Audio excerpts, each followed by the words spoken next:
Како што беше најавено гостин во вестите на Канал 5, министерот за финансии Зоран Стабилски, министре, готов ребалансот на буџетот. За тоа каде и колку ќе се крати, ќе разговараме подолу во бизнис вестите, но сега да се навратиме на нешто што го добивме како документ, а тоа е прилично како најава за вашето гостување, е дека владата доби остри критики од Европската комисија. Сериозно се забележува на дискриминаторски однос на државните компании во сервисирање на обврските кон приватниот сектор. Ваш коментар во однос на ова?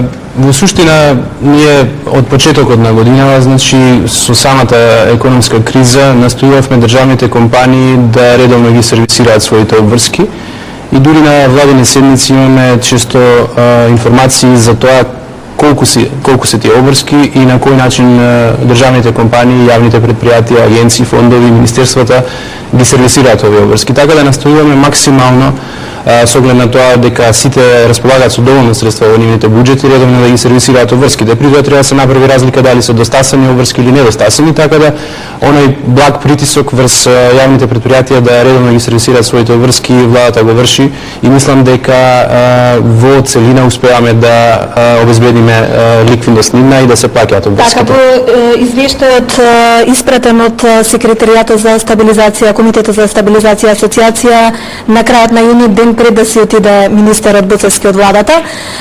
Исто така е наведено како сериозна забелешка дека владата односно властите се мешаат во работата на регулаторните тела и надзорните тела, а управата за јавни приходи доцни во исплатата на повратокот на ДДВ. Ова верувам дека ќе се сложите со мене, се сериозни забелешки, па прашањето е дали се работи на отстранување на овие забелешки или ризикуваме извештајот за напредокот на Македонија да биде негативен.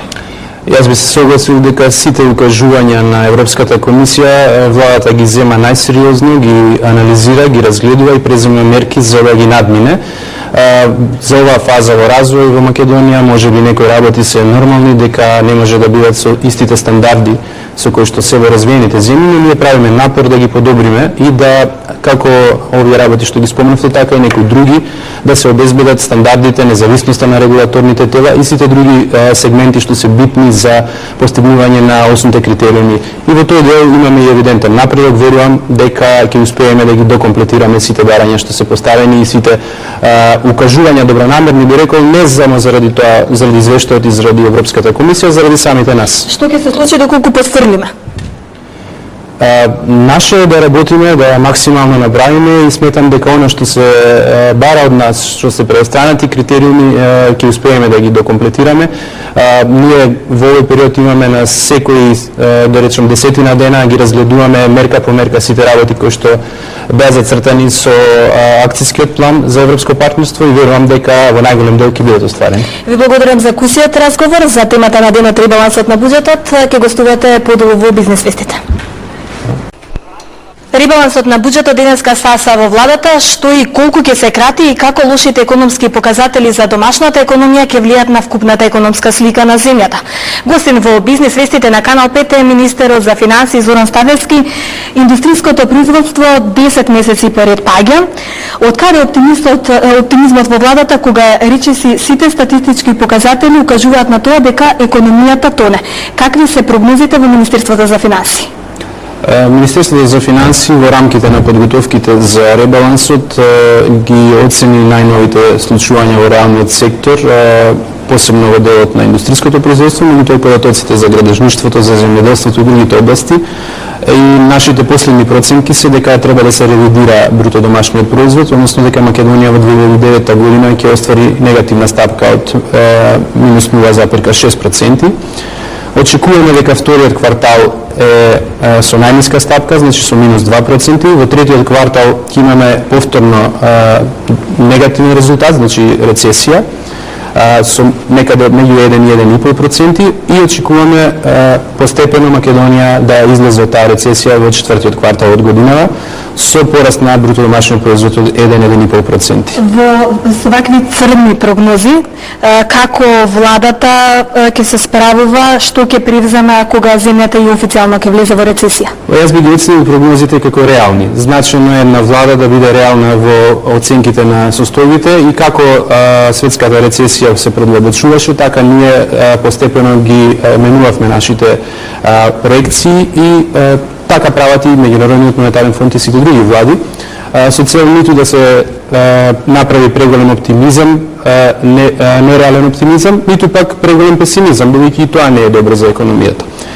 Владата, еден од најмощните инструменти што може да го користи во услови на рецесија е токму ребалансот со цел да се елиминираат макроекономските ризици, односно трошењето на државата да се прилагоди на состојбите во реалниот сектор и тоа е оно што ние го правиме како прв чекор. Вториот чекор е кредитот од 100 милиони евра од Европската инвестициона банка. Велите подготвивте ребаланс на буџетот втор годинава, од кои ставки ќе се крати и колкаво ќе биде намалувањето на буџетот сега? Сериозно ќе биде намалувањето, значи на буџетот, од прилика не пониско од 70 милиони евра, значи меѓу 4-4,5 милиарди денари. Буквално ќе има кратење во сите позиции, значи ќе има кратење и во тековните расходи, кај стоките и услугите и во капиталните проекти, оному каде што реализацијата на самите проекти врз основа на разговорите што ги имав со министерствата е побавна, значи таму ќе имаме прилагодување на динамиката. Но ќе има и кратење на некои непродуктивни трошења, како што се службени патувања, како што се трошоците за мобилни телефони, ќе има и одложување на одредени проекти согласно динамиката на реализација. Например, проектот за набавка на автобусите ќе се реализира главно во 2010 година и натака, така да ги правиме сите оние чекори што се потребни врз основа на согледувањето да се сведе трошењето вкупно на државата во рамките на реалните можности. Кастриње на администрацијата да не е предвидено? Немаме причина и немаме предвидено такво нешто за сега. Во буџетот практично намалувањето на трошоците во тој дел се реализира преку замрзнување на платите, како што знаете ние веќе објавивме за 2009 и најмалку до октомври 2010 дека нема да има зголемување на платите и во тој дел има заштеди одредени. Дали во буџетот се проектирани нов пакет антикризни мерки кои се погласно ги бара стопанството? Во рамките на овој ребаланс и во рамките на вкупните политики до крајот на годинава најсилна антикризна мерка, освен ребалансот, ќе биде ефектуирањето на кредитот од Европската инвестициона банка од 100 милиони евра за мали и средни предпријатија, плюс средствата на деловните банки. Очекувам дека со тие средства ќе се подобри ликвидноста на фирмите и дека ќе успеат со тие кредитни средства да го надоместат, да речеме, она што како ликвидност сега им недостасува. До сега редовно се исплаќаат плати и пензии, но сепак приходите тешко се собираат. Ќе има ли во иднина плати и пензии? Јас во неколку наврати веќе имам потврдено дека сите социјални права, вклучително и правото на пензија, правото на социјални додатоци, заштита, родителски додатоци и платите секако, редовно се подмируваат и ќе се подмируваат без никаков проблем. Тековните приходи на буџетот, ако е потребно и дополнителни средства за таа намена ќе се обезбедат, затоа што имаме резерви, така да нема да има никаков проблем во тој дел. Благодарам, министре Ставлевски, за гостувањето во Бизнис вестите.